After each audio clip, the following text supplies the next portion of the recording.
Good morning, degenerates, and welcome to another episode of Boring Crypto IO, place where I read you the boring crypto news every morning, Monday through Friday, just so you don't have to. My name is Not Important, and I am your host, guys. Please go ahead and smash that like button, turn on the bell for notifications, and subscribe to the channel. And let's get boring. SEC pushes decision on BlackRock's spot Ethereum ETF to March. Damn it. Bitwise releases wallet addresses of spot Bitcoin ETF holdings. And is this the end? GBTC outflows slow for second straight day. Slow, but do they stop? We shall see. Coffee break. Give me a second, y'all.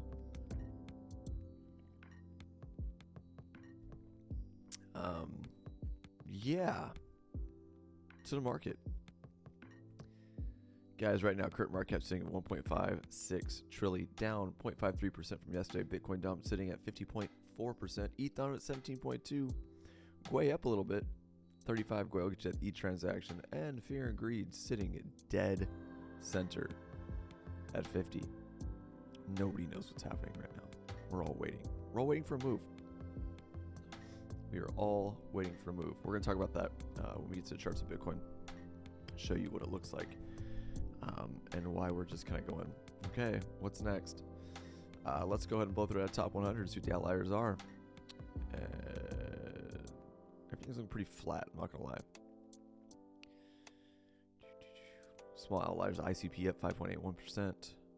Especially after yesterday. There's a lot of runners yesterday. Lighter Dow up 5.41. TIA down 6.05% today. Interesting.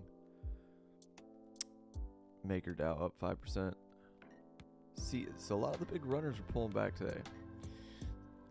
Psy down at 7.65%, bounce between 7.6 something and 8%.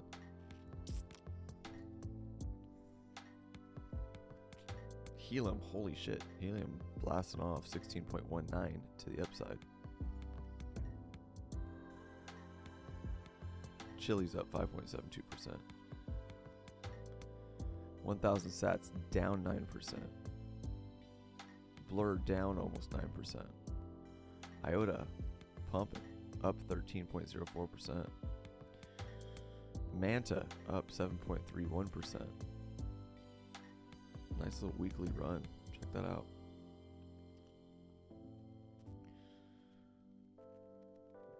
Ron down 5.42. Pith PYTH up 8.7%. Pendle up 7.72%. And Arweave still holding that bottom 100. Guys, that is your top 100 and your outliers. Again, kind of flat. Bitcoin 4-hour coffee break. Give me just a second.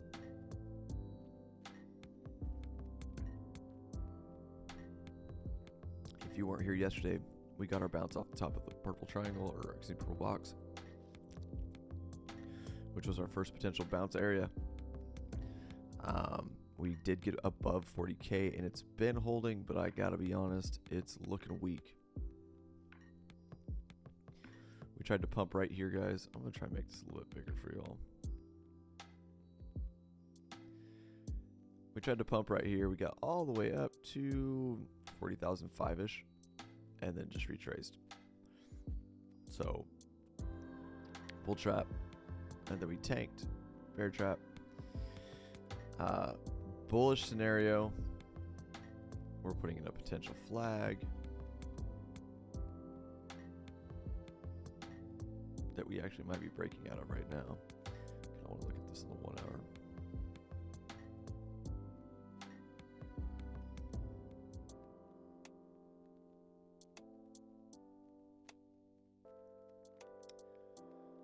That actually might be breaking out right now.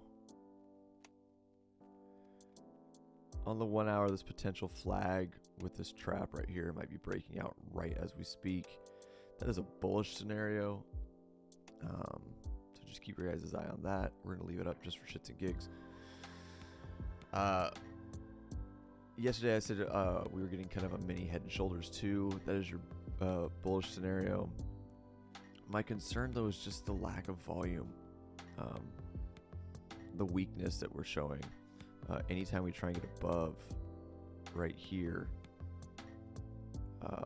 at right around 40,170-ish. I'm going to put a line so you see what I'm talking about. Right there. Let's get rid of this just for a second while we're talking, guys, so you can see what I'm looking at. That 40,001 something-ish, right? If you look, resistance there, resistance here, resistance here, resistance here. And even though on that flag we might be breaking out.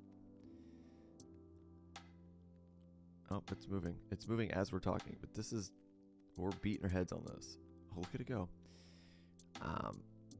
We'll keep our eyes on that. Oops. Sorry, guys. I'm still not awake yet. I'm not gonna lie. Got something to do early this morning, so I decided just to make the video very fast, instead of like taking my time to wake up. Is what I mean. Do it earlier than I usually do. I haven't finished my coffee yet, so I'm still in sleepy time mode, which is interesting. I would love to get this out faster, because if we break out of this while I'm talking, that's kind of shitty. But that is your resistance level, and it looks like we're breaking out right now. Hopefully it's not another bull trap. But until I see some good volume, I'm not feeling very bearish or bullish, guys. Again, even like I told you yesterday, if we don't get above this 41,351 and back into that range, go back to the 4 hour, back up in here, I'm not feeling very bullish. I'm just not, guys. And again, look at what we're getting excited about. We're gonna delete this. These are kind of annoying to me. We went to the 1 hour, and this is the price action that we're getting excited about right now. It's kind of weak, I'm not gonna lie. But I will tell you, like I said yesterday, if we lose 40K again, especially if we don't close that weekly above 40K, I think we're going lower. I believe we're going lower.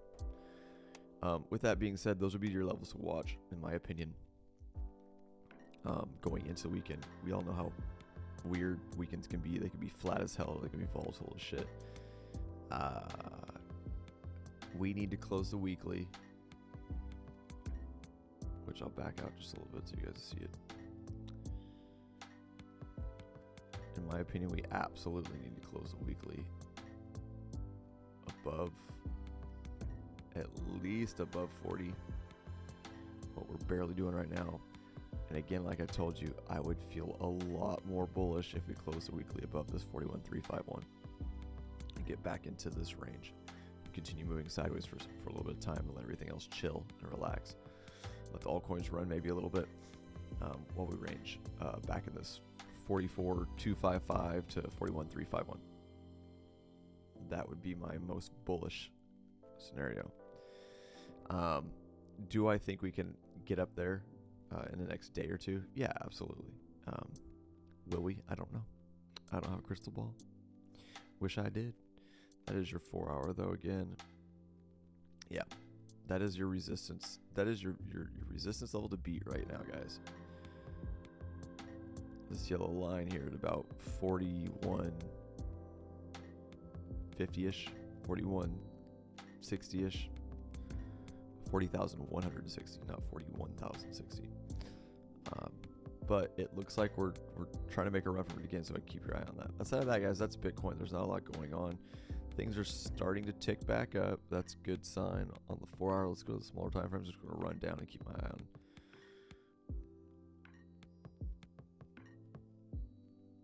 on my oscillators down here.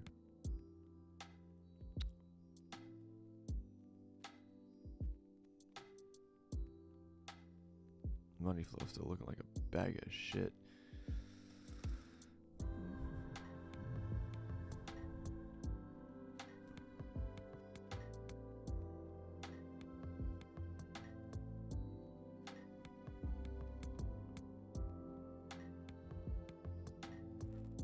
it doesn't start looking good again until the 1 hour and the 30 minute.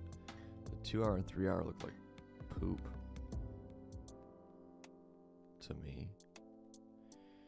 It doesn't start looking good again until at least the 30 minute. Green dots, money flow ticking back up.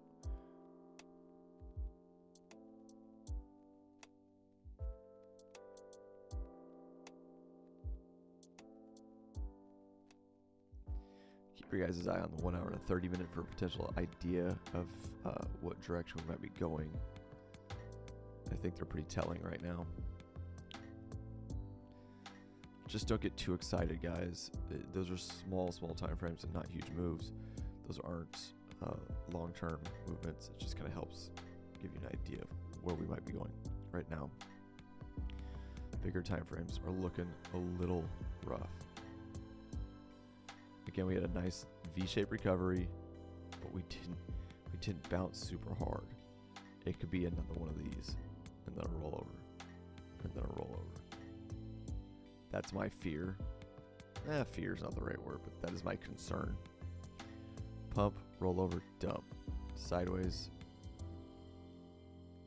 Pull, pump, rollover, dump. Same kind of thing that might happen right here. That is the concern, guys. So yeah, that's it. Those are my levels. That's what I'm looking at. I really want to see the weekly close up in here. 41,351. Those are, so we'll leave it at that. Like I said yesterday, those are the two big levels I'm watching right now. We've got to close at least above 40K. Got to hold 40K. And then the most bullish scenario is going to be above that 41,351 close weekly, and then continue ranging in there for a little bit. That's where I'm at, guys. Let me know if you see something different. Let's chat about it. I'm always open for discussion. Again, like I always say, guys, in all seriousness, you know, I always say this is a financial advice. I'm not a financial advisor. I'm just a random dude that doesn't even know how to trade. Look, I'm not the best trader. I'm not here to tell you I am. I just like to show you guys what I'm looking at. This isn't really a trading channel. This is just the news, something I do to help you guys out and to keep myself involved and up to date on current events in the crypto space. So with that being said, I'm always open to talk to other traders, to hear what they see over what I don't know everything. It's definitely don't know everything about trading. Always learning, always growing, always open. All right, with that being said, that's enough. Let's get on to the news. Guys, SEC pushes decision on BlackRock spot Ethereum ETF to March. ETF analyst expert spot ETF applications. I'm sorry, I read that completely wrong. Guys, I haven't finished my coffee yet. I'm an idiot. Sorry. Let's try that one again. ETF analyst expects spot Ether ETF, that is a tongue twister, applications to be sporadically delayed until May, when the first of many final decision deadlines are due. The United States SEC has pushed back its decision on BlackRock's proposed spot ETH ETF a day ahead of the deadline, citing they need more time to review the proposed rule change. The Commission finds it appropriate to designate a longer period within which to take action on the proposed rule change. The Securities and Exchange Commission's Assistant Secretary Sherry Haywood explained on January 24th filing. Guys, they're going to keep pushing these back until a deadline again. That's kind of where my head's at. SEC made the delay one day ahead of the January 25th deadline. It is the first of several delays the SEC can exercise across a 240-day period. There was some hope that they would do this earlier, but I don't want to say it. I hope I'm wrong. I really do. But I'm getting the vibe that they're going to continue pushing this back until the absolute flat out deadline, that 240 days, just like they did with Bitcoin. The first deadline comes nearly 45 days after NASDAQ filed for an iShares Ethereum trust on BlackRock's behalf on December 11th. While the SEC must make a final decision on BlackRock's spot ETH ETF decision by August 7th, Bloomberg ETF analyst Eric Balkunas has predicted a final decision will be made on all pending spot ETH ETFs in May, similar to the way the SEC decided on 10 pending spot Bitcoin ETFs on January 10th. FRIEND.TECH and ARK21 shares ETH ETF applications have been a final decision deadline of May 23rd and May 24th, respectively, while the other three applicants, Grayscale Investments, Invesco, Galaxy, and Fidelity Investments, have final deadlines on June 18th, July 5th, and August 3rd, respectively. Next date that matters is May 23rd, said fellow Bloomberg ETF analyst James S. on January 24th, adding that he expects to see more spot ETH ETF delays sporadically over the next few months. Earlier this month, Balkunas pegged the chances of a spot Ether ETF approval at 70% by May. One of the SEC's commissioners, Hester Crypto Mom Pierce, recently assured applicants that the court battle won't be necessary to convince the SEC to approve the spot Ether ETFs, which is telling me she thinks it's a done deal already. Maybe it will happen in May. Maybe I'm wrong. We'll see how it goes. However, the other industry pundits are less optimistic. Morgan Creek Capital CEO Mark Yusko predicts a less than 50% chance of an approved spot ETH ETF, making the case that the SEC remains hostile towards the cryptocurrency industry. We shall see. Moving on, Bitwise releases wallet addresses of spot Bitcoin ETF holdings. The asset management firm pledged public transparency following the U.S. Securities and Exchange Commission approving the listing of its spot Bitcoin ETF. Asset management firm Bitwise made the Bitcoin addresses of its spot Bitcoin ETF fund public roughly 2 weeks after the shares were made available for trading. In a January 24th X post, the firm announced that anyone can verify holdings for its Bitwise Bitcoin ETF, which trades as BitB on the New York Stock Exchange ARCA. At the time of publication, the address provided by Bitwise contained 11,858.63 Bitcoin, worth roughly $465 million. Money, guys. There's so much money out in the world. It's insane. On-chain transparency is core to Bitcoin's ethos, said Bitwise. We're proud to walk the walk with BitB. Publishing on-chain addresses is a first step towards increasing public transparency. Well, good on them. A little pat on the back by themselves, or for themselves. United States Securities and Exchange Commission approved Bitwise spot Bitcoin ETF offering on January 10th, along with 10 other applicants from asset management firms. It's unclear if other companies plan to release BTC addresses for their investment vehicles in the future. On January 22nd, Arkham Intelligence claimed to have identified several wallets linked to ETFs, including those from Bitwise, BlackRock, Fidelity, and Franklin Templeton. Bitwise co-founder and CEO Hunter Horsley. Some of these last names, man. Said on X that the firm had released the BTC address in response to quote-unquote clear feedback from investors. An X poll launched by Horsley on January 23rd showed, I don't know why that's so funny to me, but it is, showed that 91.1% of 2,416 respondents favored the BTC holdings being made public. Bitwise is the first and almost certainly not the last to post their Bitcoin addresses for BitB, said ETF analyst James S. on X. Roughly 7 days after its launch, BitB was in the top 5% of the ETFs by assets. Excuse me, sorry about that. Under management in 2023. There was roughly $76 million in net outflows for all spot Bitcoin ETFs on their 7th day of trading, with Grayscale's GBTC leading in the largest net outflows. Right. All right, guys, last but not least, is this the end? Speaking of GBTC outflows. GBTC outflows slow for the second straight day, but are they stopping? Daily outflows from the Grayscale Bitcoin Trust have fallen to the lowest amount since launch day, in what some hope is the beginning of the end of the exodus. Outflows from Grayscale's Bitcoin Trust have slowed for the second day, prompting a glimmer of hope that a multi-billion-dollar Bitcoin dumping spree could soon end. BitMEX research data shows GBTC outflows were nearly $429 million on January 24th. That's the exact holding, or not the exact, but that's damn near the exact same amount of holdings that BitB is holding in spot for their ETF. Okay, I can't talk. Holy crap. That's their Bitcoin. BitB's Bitcoin holdings is worth that much, and that's how much has flown out of GBTC. That's insane. On January 24th, the smallest daily outflow since the launch of Grayscale Spot Bitcoin ETF on January 11th, and a 33% slowdown compared to the start of the week on January 22nd. I am not going to go through all this crazy data, guys. I'm going to go slow. You can go follow BitMEX Research and look at this if you want. Bloomberg ETF analyst Mr. Eric Balkunas said in a January 25th X post that GBTC outflows are seemingly trending down, though noted it's still a pretty large number.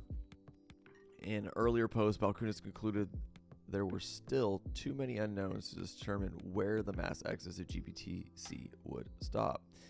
GBTC has bled 106,092 Bitcoin worth approximately $4.4 billion over 9 trading days. That is bananas.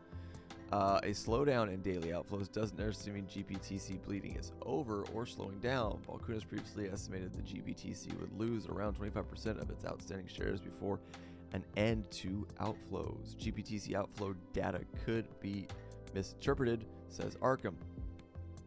Blockchain tracking firm Arkham Intelligence has meanwhile warned of potential misinterpretation of the GBTC transaction data shown on its platform at first glance.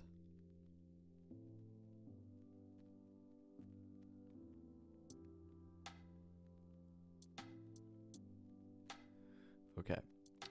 In a January 24th X post, Arkham explained the outflow data of GBTC shown on its platform is split between Coinbase Prime and new GBTC custody addresses, meaning not all of the Bitcoin being moved from Grayscale's Bitcoin Trust is necessarily being redeemed.